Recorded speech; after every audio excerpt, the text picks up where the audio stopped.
Tatas kampo sundalo ko eh. So, adto mi sa... kampo sa World War II sa unang gira. Dito? Ito na to? Matuon na to Mga ko eh. pila ka oras? Siguro mga gikan diri karon sa oras ra. Alas 3:52. Siguro mga 5. Alas 5 maabot na dito sa kampo no. So makita. Kita to katong pinakataas Oh. sa bundok. Dito mi. Adto mi dito madto no. So kita tay abot dito. So nami mga balon, bit-bit na mo diri. So kita na update ang tamo kay Oh. burag layo pa ni among kuan. Nya koy, sige okay ra ka? Oh, okay ra. Sige, kita tay abot Ito dito. ni mo koy. Sige, kita ta, sige ta later. So guys, this is the first stage na mo. So nagdala mig bike, dipinsa ni siya. Ora, cool. Nagila ka. So, padung dito mas better mag-bike ni kay para pag-abot mo dulog. Dulog na lang oh. Loh. Tibayo yasam ka? Up. Sige, pakita mi juice.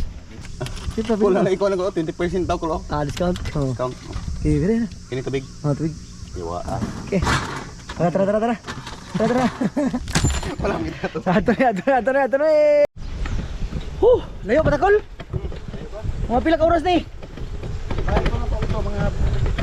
Sige. Bilo.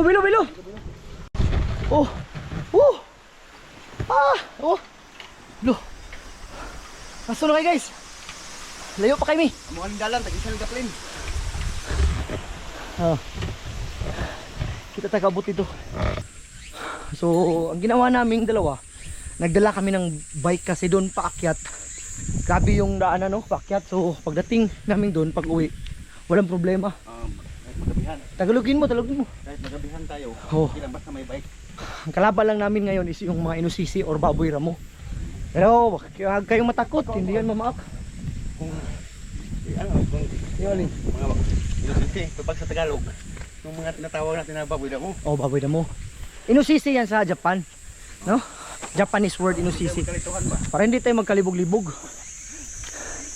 Oh, sarap ng pawis. Lumalabas yung mga toxic sa katawan mo. Kung mayroon kang mga acidic na mga alin.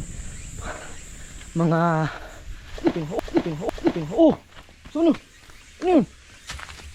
Lo! Ano yun? Ay. Bro, Ahas? mataul. Lo! Wala ka na. Parang wala ka na sa ayos ah. Pero atik lang. Kinasadya. Okay so? Oh, kita niya dam yan. Yan yung dam no? So yan yung first destination namin. So see you there. Kasi malalayo pa to. Ayo, anong ibig sabihin yan? Kung kini siya, Tagalogin mo. ito siya bawal talaga dito. Kasi Oh. wala namang daanan diyan, walang exit diyan di. Yan inda yan diyan. Kaya may araw kaya dito daw dadaan papunta para makita mo yung ibabaw ng dam. Okay ba yan pare? Okay. Tingnan mo oh. Dito, So yan yung dam yan? Oo. Sige. Pero dito sa ibabaw na yung daanan. Yun ba yan? Private yan pare. Sige pare. Sige. So doon namin sa dam. Cool. Oh, doon na lang min. Guys, paglikuan eh. Asa ka? Diha? Oh. Sige. Tutuwi. Oh. Saan yan?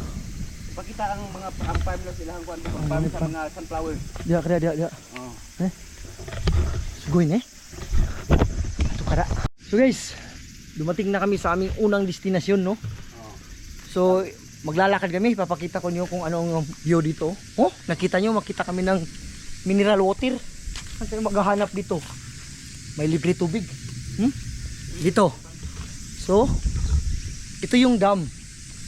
So actually itong dam na to, ito yung nagsusupply sa tubig dito sa Itajima, dito sa aming isla no. May isa pa pala dito ko, parang nakasiting sa tol. Nakasiting pa? Dalawa pala yan. Dalawa? Huh?